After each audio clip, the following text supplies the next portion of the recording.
আসসালামু আলাইকুম। আমরা আজকে চলে আসছি বর্ণালী একাডেমি থেকে পদার্থবিজ্ঞান প্রথম পত্রের দ্বিতীয় অধ্যায় ভেক্টর নিয়ে আমরা আলোচনা করব। তো আজকে আমরা প্রথমেই ভেক্টরের খুব বেসিক থেকে দেখা শুরু করব, ঠিক আছে? তো এই টপিকগুলো আজকে আমরা ক্লিয়ার করার চেষ্টা করব।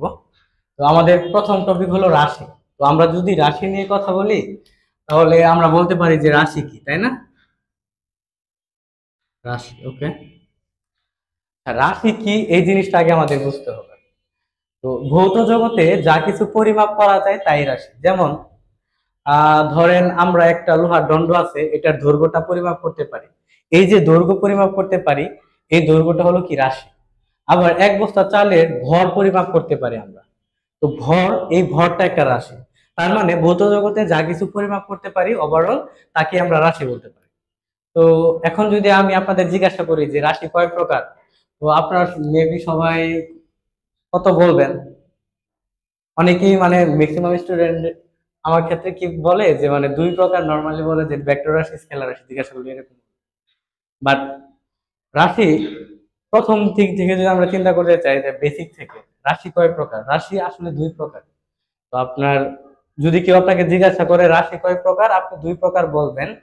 একটা হলো মৌলিক রাশি আর যৌগিক রাশি। বাট যদি কেউ এরকম বলে যে দিকের উপর নির্ভর করে রাশি কয় প্রকার, তখন আমরা বলবো যে রাশি দুই প্রকার, স্কেলার রাশি, ভেক্টর রাশি। বাট আমাদের যদি কেউ জিজ্ঞাসা করে বা প্রশ্নে আসে যে রাশি কয় প্রকার, তখন আমরা বলবো রাশি দুই প্রকার, মৌলিক রাশি, স্কেলার রাশি। তো আমরা এখানে একটু আসি। রাশি দুই প্রকার, মৌলিক, যৌগিক।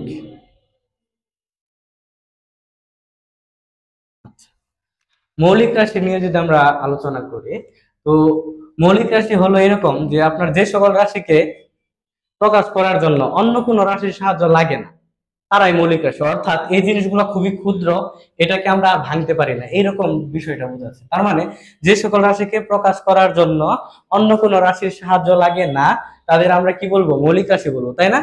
তো পৃথিবীতে এরকম মৌলিক রাশি আছে সাতটা। কয়টা? সাতটা। সাতটা মৌলিক রাশির ভিতর আমরা এই সাতটা মৌলিক রাশি আমাদের মনে রাখতে হবে। মনে রাখবেন, এই সাতটা মৌলিক রাশির বাইরে যতগুলো আছে এগুলোকে আমরা যৌগিক রাশি বলতে পারবো। তো পরীক্ষায় প্রশ্নে আসে যে নিচের কোনটি যৌগিক রাশি। তো এত এত যৌগিক রাশি আছে, এতগুলো তো আমরা মনে রাখা খুবই টাফ আমাদের জন্য, তাই না? তো আমরা কি করবো? এই সাতটা মৌলিক রাশি মনে রাখবো। এই সাতটা মৌলিক রাশির বাইরে যেগুলো আছে এগুলো হলো কি আমাদের যৌগিক রাশি। তো মৌলিক রাশি সাতটা মনে রাখার জন্য আমার কাছে একটা টেকনিক আছে। তো এই টেকনিকের সাহায্যে আমরা খুব সহজে সাতটা মৌলিক রাশি মনে রাখতে পারি। তো কিভাবে মনে রাখবো? এইরকম যে আপনার সততা যেন ভোরের আলো, দিনের প্রদীপ।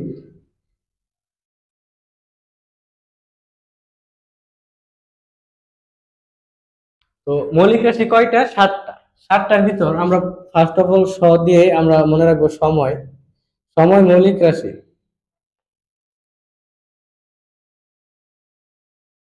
তারপরে ভ দিয়ে মনে রাখবো এখানে ভর। দ দিয়ে মনে রাখবো দৈর্ঘ্য।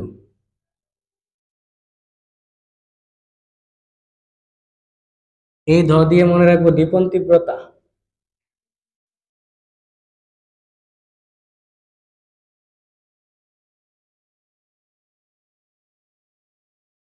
প দিয়ে মনে রাখবো পদার্থের পরিমাণ।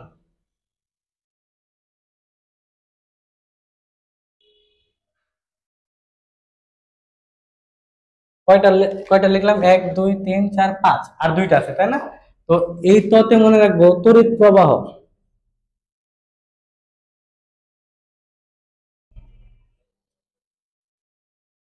আর তয় আকার তা দিয়ে মনে রাখবো তাপমাত্রা।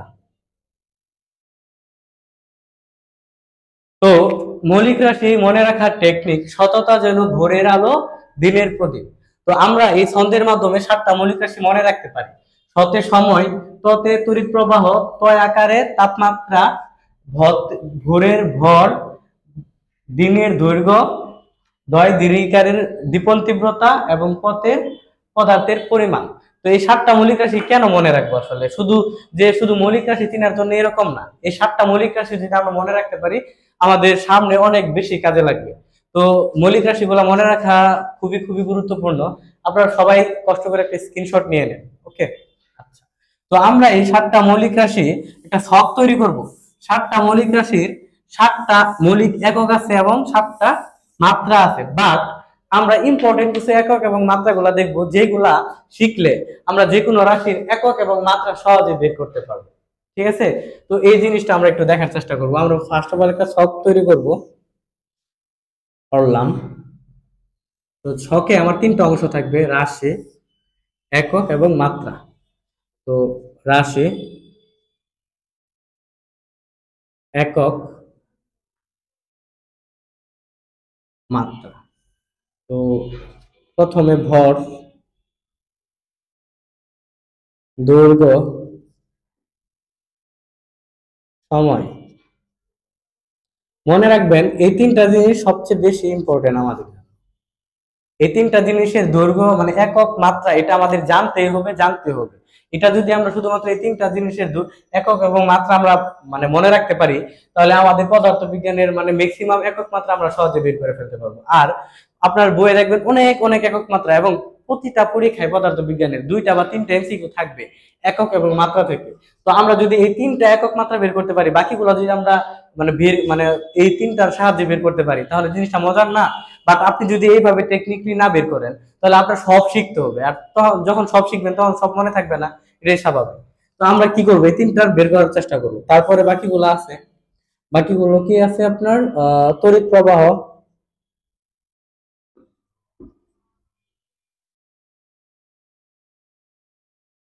বিপন তীব্রতা,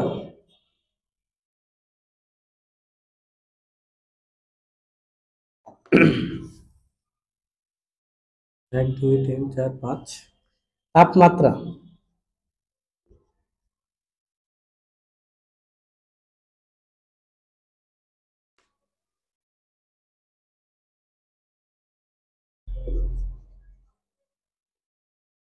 পদার্থের পরিমাণ। তো ভরের একক কি সেটা আমরা সহজে মনে রাখতে পারবো, যে ভরের একক কেজি, দৈর্ঘ্যের একক মিটার, ভরের প্রকাশ করে এম দ্বারা, হ্যাঁ, দৈর্ঘ্যের প্রকাশ করে এল দ্বারা, একক কিন্তু এম, দৈর্ঘ্যের একক মিটার, সময়ের একক সেকেন্ড, এটাকে আমরা প্রকাশ করি স্মল টি, ক্যাপিটাল টি না স্মল টি। তড়িৎ প্রবাহের একক এম্পিয়ার, তড়িৎ প্রবাহকে আমরা প্রকাশ করি আই দ্বারা, আই। দীপন তীব্রতার একক ক্যান্ডেলা, সিডি। তাপমাত্রার একক কেলভিন, এবং পদার্থের পরিমাণের একক মোল। এই 7টার একক গুলো আমরা মনে রাখবো, বাট 7টা মাত্রা আমাদের মনে রাখার দরকার নেই, আমরা 3টা মাত্রা মনে রাখবো। তো ভরের মাত্রাটা মনে রাখা খুবই সহজ। ভরের ইংরেজি কি? ভরের ইংরেজি মাস। তো এই যে ইংলিশ ওয়ার্ডের প্রথম লেটারটা আছে, এটা হলো তার মাত্রা, ক্যাপিটাল লেটার লিখবো। তাহলে ভরের মাত্রা হলো এম, দৈর্ঘ্যের মাত্রা, দৈর্ঘ্যের ইংরেজি কি লেন্থ, তো এটার মাত্রা এল, সময়ের ইংরেজি টাইম, এটার মাত্রা টি, আর বাকিগুলো আমাদের আপাতত দরকার নেই। তো আমরা কি করব, এই 7টা একক এবং 7টা মাত্রা এবং 7টা রাশি মনে রাখবো। তো এই যদি আমাদের এরকম কোশ্চেনে আসে যে নিচের কোনটি মৌলিক রাশি, তার মানে এই 7টার ভিতর রাখলে যে কোনো একটা হবে। অথবা যদি বলেন নিচের কোনটি যৌগিক রাশি, তার মানে এই 7টার বাইরে যারা আছে তারা, তাই না?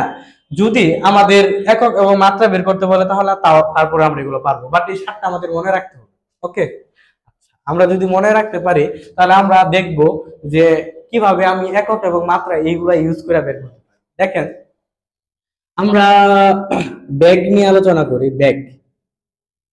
তো ব্যাগ জিনিসটা কি আমরা সবাই জানি। বিষয়টা হলো এরকম যে সময়ের সাপেক্ষে স্মরণের পরিবর্তনের হারকে ব্যাগ বলে। ব্যাগের সংজ্ঞা মনে মানে আপনি যদি দেখেন সময়টা জানেন, যে সূত্রটা জানেন, তাহলে আপনার যে কোনো কিছু সংজ্ঞা আপনি সহজে বলতে পারবেন। জিনিসটা হলো এরকম যে সময়ের পরিবর্তন হবে, সময়ের পরিবর্তনের সাথে সাথে আপনার যদি স্মরণ মানে এস এর পরিবর্তন ঘটে, তো যতটুকু সময়ের সাপেক্ষে যতটুকু বৃদ্ধি পাবে, যত হারে বৃদ্ধি পাবে, যত বেশি হারে বৃদ্ধি পাবে তার বেগ তত বেশি। তার মানে সময়ের পরিবর্তনের সাপেক্ষে স্মরণের পরিবর্তনের হারকে বেগ বলে। তো সবসময় মনে রাখবেন নিচে যেটা থাকে এটার সাপেক্ষে, সাপেক্ষে উপরেরটার পরিবর্তন হয়, পরিবর্তনের হার, উপরেরটার পরিবর্তন। তার মানে একটা জিনিস লক্ষ্য করেন, যে আমাদের যদি ব্যাগের সংজ্ঞা বলতে বলে, আমি ব্যাগের ফর্মুলা জানি, বি সমান কত, del S by del T. তো আপনারা এটা শিখছেন যে বি সমান কত, এস বাই টি, এটা জানেন। তো নর্মালি কি এটা হলো একদম বেসিক জিনিসটা, যে কোথা থেকে আসছে। তো এগুলা নিয়ে আমরা পরবর্তীতে আরো বেসিকে যাব, বাট আপাতত আমরা কিভাবে সংখ্যাগুলো মনে রাখবো জাস্ট এটা দেখি। তো এখান থেকে আমরা বি সমান কত, এস বাই টি এরকম লিখতে পারি, তাই না? তো সময় সাপেক্ষে স্মরণের পরিবর্তনের হারকে বেগ বলে। আবার বলতেছি, সময় সাপেক্ষে স্মরণের পরিবর্তনের হারকে বেগ বলে। তো এখান থেকে আমরা যদি বেগের একক বের করতে চাই, একক, আমি অনেকে হয়তো ভাববেন যে বেগের একক তো অনেক সহজ, আমরা মুখস্থ করছি, বাট আপনি জানেন ঠিক আছে, তারপরে দেখবেন যে কিভাবে সহজে বের করতে পারি, এবং পরে বড় বড় রাশির একক গুলো আমরা কিভাবে সহজে নিয়ে আসতে পারি। তো এখানে স্মরণের একক কি এটা আমাদের জানতে হবে। স্মরণের একক আমি যদি ফর্মুলাটা লিখি যে এস বাই কত টি, তো স্মরণের একক মিটার। স্মরণ মানে কি দৈর্ঘ্য বা দূরত্ব এরকম বোঝায়, তাই না? তো তার মানে তার একক কি দৈর্ঘ্য, যেহেতু স্মরণ যেহেতু এক প্রকার দৈর্ঘ্য, তার মানে তার একক মিটার। সময়ের একক কি সেকেন্ড, তো আমরা একবার যদি লিখি তাহলে মিটার পার সেকেন্ড এইভাবে লিখতে পারি, তাই না? অথবা মিটার সেকেন্ড ইনভার্স, একই জিনিস। তো দেখেন, আমরা যদি এটা মুখস্থ না করতাম, জাস্ট আমি স্মরণ আর টি মানে স্মরণ বলতে দৈর্ঘ্য, এই বেসিক গুলো যদি জানতাম, তাহলে কি আমি সহজে বের করে ফেলতে পারি না?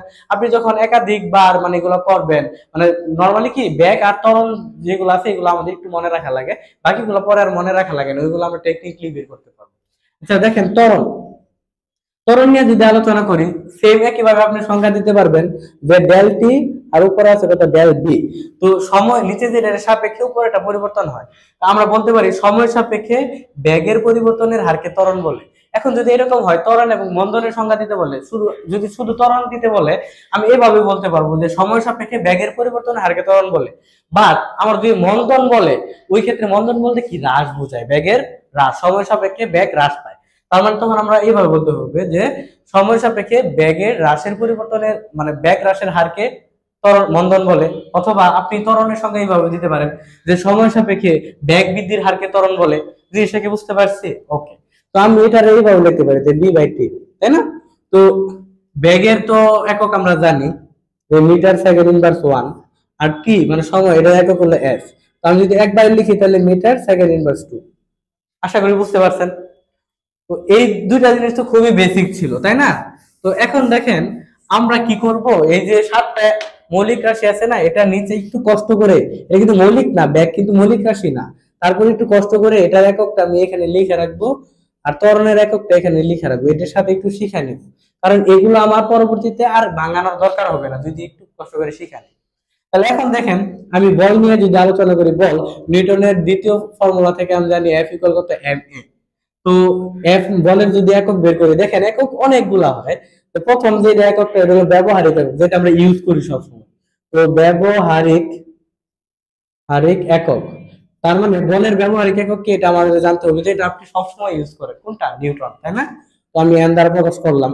আবার দেখেন আরো একক এখানে আমি চাইলে বের করতে পারি এই ফর্মুলা থেকে, এম মানে ভর, আর এই মানে ত্বরণ, ভরের একক কি কেজি, আর ত্বরণের একক কি মিটার সেকেন্ড ইনভার্স টু, মাত্র শিখতে বলছিলাম। তার মানে